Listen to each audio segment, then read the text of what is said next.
Operation सिंदूर के बाद लगातार जासूस पकड़े जा रहे हैं। यहाँ पे राजस्थान में एक बहुत बड़े नेता हैं, अभी उनका पीए पकड़ा गया है, वो जासूसी कर रहा था। कश्मीर में सैकड़ों जासूस पकड़े गए हैं, सैकड़ों स्लीपर सेल पकड़े गए हैं। असम से स्लीपर सेल पकड़े जा रहे हैं, यूपी से स्लीपर सेल पकड़े जा रहे हैं। हजारों की संख्या में जासूस अब तक पकड़े जा चुके हैं। और ये जासूसी इसलिए हो रही है क्योंकि हमारा 1923 का जो ऑफिशियल सीक्रेट एक्ट है, जिसमें मैक्सिमम 3 साल की सज़ा है या जुर्माना है, वो आज भी चल रहा है। हमने जासूसी और गद्दारी को कभी देशद्रोह घोषित ही नहीं किया। हमने जासूसी और गद्दारी को कभी वेजिंग वॉर डिक्लेयर नहीं किया। हमने जासूसी और गद्दारी को राष्ट्र की सुरक्षा के लिए खतरा घोषित नहीं किया। हमने जासूसी और गद्दारी को देश की एकता अखंडता के लिए खतरा घोषित नहीं किया। आज तक किसी जासूस की न तो हमने नागरिकता किया, न किसी जासूस की नागरिकता ख़त्म किया, न किसी जासूस की 100% प्रॉपर्टी जब्त किया, न किसी जासूस को हमने आजीवन कारावास फांसी दिया। नतीजा ये हुआ है, भारत में रहते हैं, भारत का खाते हैं, लेकिन पाकिस्तान के लोगों से पैसा लेके पाकिस्तान के लिए जासूसी करते हैं। इस जासूसी का मूल कारण है घटिया कानून। मैं पहले भी कई बार कह चुका हूँ, भारत में जो असुरक्षा है, भारत में जो अशांति है, भारत में जो देशद्रोह की घटनाएं बढ़ रही हैं, इसका सबसे बड़ा कारण है घटिया कानून और सड़ी हुई न्याय व्यवस्था। एक तो हमारा कानून घटिया है, ऊपर से मुकदमा शुरू होता है, फिर गवाहों के बयान होते हैं, फिर बयान इतनी बार करना होता है कि कई बार लोग बयान मुकर भी जाते हैं। और सबसे बड़ा ये कानून कितना घटिया, इसका एग्जाम्पल है आपका उदयपुर में कन्हैया हत्याकांड। कन्हैया लाल को मारने वालों ने खुद ही वीडियो बनाया। वीडियो में उन्होंने खुद ही बताया कि हाँ, मैंने मारा है कन्हैया लाल को। और अब उनको ज़मानत मिल गई हाईकोर्ट से। कन्हैया लाल के हत्यारों को हाईकोर्ट से ज़मानत मिल गई। हाईकोर्ट ये कह रहा है कि एनआईए ये साबित नहीं कर पा रही है कि हत्यारे वहाँ पे थे, जबकि वीडियो बनाने वाले खुद ही कह रहे हैं कि हाँ, हमने वीडियो में बनाया हुआ है। अरे भैया, वीडियो की फॉरेंसिक जाँच कर लो। जिन्होंने हत्या किया है, जिनके ऊपर आरोप है, उनका narco polygraph brain mapping test कर लो, क्लियर हो जाएगा उन्होंने हत्या किया कि नहीं किया।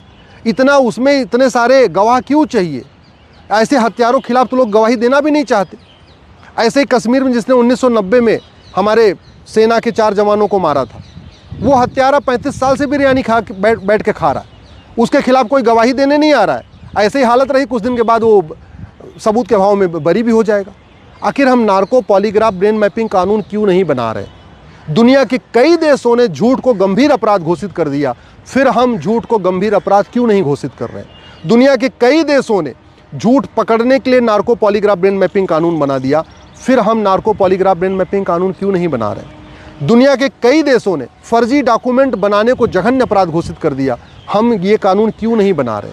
दुनिया के कई देशों ने जस्टिस विद इन ईयर लागू कर दिया है। दुनिया के कई देशों में मुकदमों का फैसला 3-3 महीने में, 4-4 महीने में होता है, और भारत में भी हो सकता है अगर हम झूठ पकड़ने के लिए नार्को पॉलीग्राफ ब्रेन मैपिंग कानून बना दें, झूठी गवाही को गंभीर अपराध घोषित कर दें, झूठे डॉक्यूमेंट को गंभीर अपराध घोषित कर दें, तो लोग कोई झूठी गवाही नहीं करेंगे, कोई झूठा डॉक्यूमेंट पेश नहीं करेगा, कोई झूठा वकालतनामा लगाएगा नहीं, कोई झूठा एफिडेविट फाइल नहीं करेगा, तो सीधे सीधे सच्चाई सामने आ जाएगी, उसको 2 महीने 3 महीने में सजा हो सकती है।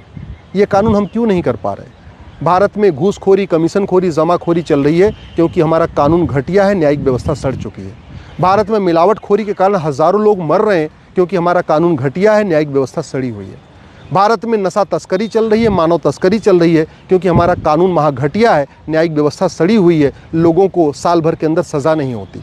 भारत में माओवाद नक्सलवाद है क्योंकि माओवादियों नक्सलवादियों के समर्थकों को सज़ा नहीं होती, और सज़ा इसलिए नहीं हो रही है क्योंकि कानून घटिया है, न्यायिक व्यवस्था सड़ी हुई है। भारत में जासूसी हो रही है, गद्दारी हो रही है, क्यों? क्योंकि कानून घटिया है, न्यायिक व्यवस्था सड़ी हुई है। भारत में 1000 बेटियां प्रतिदिन लव जिहाद का शिकार हो रही हैं क्योंकि कानून घटिया है, न्यायिक व्यवस्था सड़ी हुई है। भारत में प्रतिदिन 1500 हिंदू परिवारों का कन्वर्जन हो रहा है। 1500 हिंदू परिवार का मतलब लगभग 10,000 हिंदू पर डे कन्वर्ट हो रहे हैं। और ये क्यों हो रहे? क्योंकि हमने धर्मांतरण को राष्ट्र की सुरक्षा के लिए खतरा घोषित नहीं किया, धर्मांतरण को देश की एकता अखंडता के लिए खतरा नहीं घोषित किया, धर्मांतरण को हमने वेजिंग वॉर डिक्लेयर नहीं किया, धर्मांतरण को हमने ऑर्गेनाइज क्राइम डिक्लेयर नहीं किया, धर्मांतरण को हमने देशद्रोह घोषित नहीं किया, धर्मांतरण कराने वाले मिशनरियों, जिहादियों की जो फंडिंग आ रही है, वो फंडिंग रोकने का हमने इंतजाम नहीं किया। भारत में 6 करोड़ घुसपैठी आके बैठे हुए हैं, यहीं आके खा रहे हैं, यहीं का रोटी कपड़ा मकान ले रहे हैं। और वो क्यों? क्योंकि हमारा घुसपैठ विरोधी कानून महाघटिया है, सड़ा हुआ है, और जो है भी वो मुकदमा इतना लंबा चलता है कि उनको बाहर निकालना मुश्किल हो जाता है। भारत में ड्रग का कारोबार इतना ज़्यादा इसलिए चल रहा है, हमारी युवा पीढ़ी इसलिए बर्बाद हो रही है क्योंकि हमारा जो NDPS एक्ट है महा घटिया है, महा सड़ा हुआ है और न्यायिक व्यवस्था इतनी सड़ी हुई है कि लोगों को सज़ा ही नहीं होती। 9-9 कुंटल गांजा मिलता है, उसको ज़मानत मिल जाती है। इसलिए मैं माननीय सुप्रीम कोर्ट से भी निवेदन करता हूँ, माननीय और सरकार से भी निवेदन करता हूँ, प्रधानमंत्री से निवेदन करता हूँ, पुलिस रिफॉर्म करिए, जुडिशल रिफॉर्म करिए। भारत को अगर सुरक्षित बनाना है तो भारत के अंदर अपराधियों पे सर्जिकल स्ट्राइक करिए, भारत में घुसपैठियों पे सर्जिकल स्ट्राइक करिए, भारत में धर्मांतरण कराने वाले मिशनरियों और जिहादियों पे सर्जिकल स्ट्राइक करिए। 1000 बेटियां पर डे लब जिहाद का शिकार हो रही हैं, लब जिहादियों पे सर्जिकल स्ट्राइक करिए। ड्रग के कारण हमारी यंग जनरेशन बर्बाद हो रही है, नशा तस्करों पे सर्जिकल स्ट्राइक करिए। भारत को अगर बचाना है तो जनसंख्या नियंत्रण कानून बनाइए, भारत को बचाना है तो जस्टिस विद इन ईयर लागू करिए, एक यूनिफॉर्म पुलिस कोड बनाइए, एक यूनिफॉर्म एडमिनिस्ट्रेटिव कोड बनाइए, यूनिफॉर्म जुडिशल कोड बनाइए, जुडिशल चार्टर लागू करिए कि तारीख पे तारीख नहीं मिलेगी, मुकदमों का किस मुकदमे का फैसला कितने दिन में होगा ये फिक्स हो जाना चाहिए कि ये मुकदमा 10 तारीख में डिसाइड होगा, ये मुकदमा 15 तारीख में डिसाइड होगा। किसी भी मुकदमे में 20 तारीख, 25 तारीख, 50 तारीख नहीं होनी चाहिए। तो ज़रूरत इस बात की कि भारत में पुलिस चार्टर लागू हो, भारत में जुडिशल चार्टर लागू हो, भारत में एडमिनिस्ट्रेटिव चार्टर लागू हो, भारत में टैक्स चार्टर लागू हो, भारत में ब्लैक मनी रुके। जब तक काला कारोबार नहीं रुकेगा, काला धन नहीं रुकेगा, तब तक देश विरोधी जो काम है वो नहीं रुकेंगे। भारत में जब तक हवाला कारोबार चलता रहेगा, भारत में माओवादियों, नक्सलियों, जिहादियों, माओवादी और इनको फंडिंग होती रहेगी, तब तक नहीं रुकेगा। तो हवाला रोकना पड़ेगा, काला धन रोकना पड़ेगा, बेनामी लेन देन रोकना पड़ेगा, प्रॉपर्टी को आधार से लिंक करना पड़ेगा, टेक्नोलॉजी का उपयोग करना पड़ेगा, कानून का खौफ पैदा करना पड़ेगा। आखिर कोरोना काल में कोई अपराध नहीं हो रहा था, क्यों? क्योंकि लोगों के मन में खौफ था कि अगर मैं अपराध किसी को टच करूंगा तो मुझे कोरोना हो जाएगा, मैं मर जाऊंगा। आज सारे अपराध हो रहे हैं, घुसपैठ भी हो रही है, धर्मांतरण भी हो रहा है, लब जिहाद भी हो रहा है, लैंड जिहाद भी हो रहा है, ड्रग जिहाद भी हो रहा है, सब कुछ हो रहा है। क्यों? क्योंकि कानून का खौफ नहीं है। भारत की कोई भी समस्या विश्वव्यापी नहीं है, भारत की कोई भी समस्या लाइलाज नहीं है। भारत की 80% समस्याओं का समाधान 1 साल के अंदर हो सकता है। मैं गारंटी के साथ कहता हूँ, घूसखोरी, कमीशनखोरी, दलाली, कटमनी, तोलाबाजी, हवालाबाजी, कबूतरबाजी ये 1 साल में ख़त्म हो सकती है। मैं गारंटी के साथ कहता हूँ, माओवाद, नक्सलवाद, जिहाद, मजहबी उन्माद 1 साल में ख़त्म हो सकता है। मैं गारंटी के साथ कहता हूँ, लब जिहाद, लैंड जिहाद 1 साल में ख़त्म हो सकता है। घुसपैठिए अपने आप भाग जाएंगे, 6 महीने के अंदर भाग जाएंगे, ऐसा कानून बना सकते हैं। धर्मांतरण 100% रुक जाएगा, ऐसा कानून बना सकते हैं। लेकिन फिर बात वही है, उसके लिए कानून बनाना पड़ेगा। भौतिक विकास करने से, सड़क बनाने से, एयरपोर्ट बनाने से, रेलवे स्टेशन बनाने से, अच्छी गाड़ियां चलाने से भारत सुरक्षित नहीं होगा। भारत में बहुत बड़े पैमाने पर लोग पलायन कर रहे हैं, उनको लगता है भारत सुरक्षित नहीं है। भारत से लोग दुबई पलायन कर रहे हैं, भारत से लोग ऑस्ट्रेलिया पलायन कर रहे हैं, भारत से लोग कनाडा पलायन कर रहे हैं।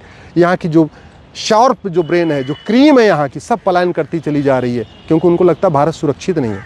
इसलिए मेरा माननीय सुप्रीम कोर्ट के जजों से भी निवेदन है, सरकार से भी निवेदन है, एजुकेशन रिफॉर्म करिए, इलेक्शन रिफॉर्म करिए, पुलिस रिफॉर्म करिए, लब जिहाद, लैंड जिहाद, धर्मांतरण, घुसपैठ को और ड्रग जिहाद को, इसको राष्ट्र की सुरक्षा के लिए खतरा घोषित करिए। लब जिहाद, लैंड जिहाद, धर्मांतरण, घुसपैठ कराने वालों के 100% प्रॉपर्टी जब्त करने, नागरिकता खत्म करने के लिए कानून बनाइए। जस्टिस विद इन ईयर लागू करिए। लोग फर्जी केसों से परेशान होकर आत्महत्या कर रहे हैं। और सबसे बड़ी बात, मज़हब के आधार पर बने नियम कानून ख़त्म कर दीजिए। मज़हब के आधार पर विभाजन हो गया, इसलिए जितने भी मज़हब के आधार के नियम कानून हैं इनको बंद कर दीजिए। मज़हब के आधार पर ये बना ये बोर्ड है और ट्रिब्यूनल है, वक्फ बोर्ड, वक्फ ट्रिब्यूनल, इसको ख़त्म कर दीजिए। मज़हब के आधार पे जो माइनॉरिटी कमीशन चल रहा है, माइनॉरिटी फिल्म मिनिस्ट्री चल रही है, इसको ख़त्म कर दीजिए। मज़हब के आधार पे जो लोन और वजीफ़ा बांटा जा रहा है, इसको बंद कर दीजिए। मज़हब के आधार पे जो स्कूल कॉलेज खोलने की परमिशन दी गई है, इसको बंद कर दीजिए। और नहीं अगर मज़हब के आधार पे बंद करना है तो कम से कम माइनॉरिटी को डिफ़ाइन कर दीजिए। माइनॉरिटी करोड़ों में नहीं होता, माइनॉरिटी वो होता है जिसकी संख्या कुछ हज़ार हो या कुछ लाख हो। जिसकी जनसंख्या करोड़ों में होती है वो माइनॉरिटी नहीं होता। इसलिए भारत को बचाना है तो भारत के अंदर जो भारत विरोधी गतिविधियाँ हो रही हैं, इन पे सर्जिकल स्ट्राइक करना पड़ेगा।